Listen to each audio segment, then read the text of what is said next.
கிளிநொச்சி மாவட்டத்தில் நெற்செய்கை பன்றி நெல் என அழைக்கப்படும் களை நெல்லினால் பாதிக்கப்பட்டுள்ளது.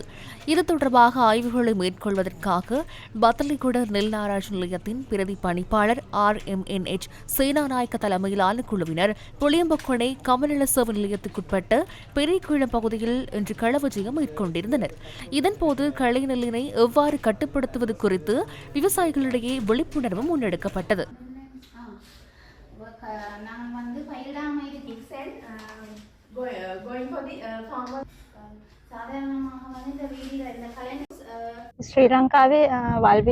இலங்கையில் களி பிரச்சினையானது விவசாய நிலங்களில் பாரிய விளைவினை ஏற்படுத்துகின்றது. வடமாகாணத்தில் இது அதிக அளவில் வியாபித்து காணப்படுகின்றது. எனவே இன்றிலிருந்து இந்த வாரம் முழுவதும் களி பிரச்சினை தொடர்பில் நாடளாவிய ரீதியில் வேலைத்திட்டம் ஒன்றினை நாம் மேற்கொண்டுள்ளோம். விவசாய நிலங்களில் ஏற்பட்டுள்ள இந்த களி பிரச்சினையை கட்டுப்படுத்துவதே எமது நோக்கமாக இருக்கின்றது.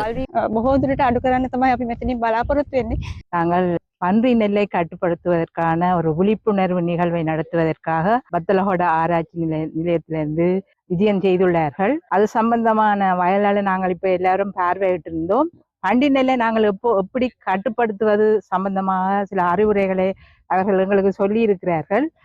இந்த பன்றி நெல் வந்து காலபோகத்திலும் சிறுபோகத்திலும் இந்த பகுதிகளில் வந்திருக்கின்றது. காலபோகத்துல வெள்ள நீரால வந்து கூடுதலாக ஏற்படுகின்றது, சிறுபோகத்துல குறைவு.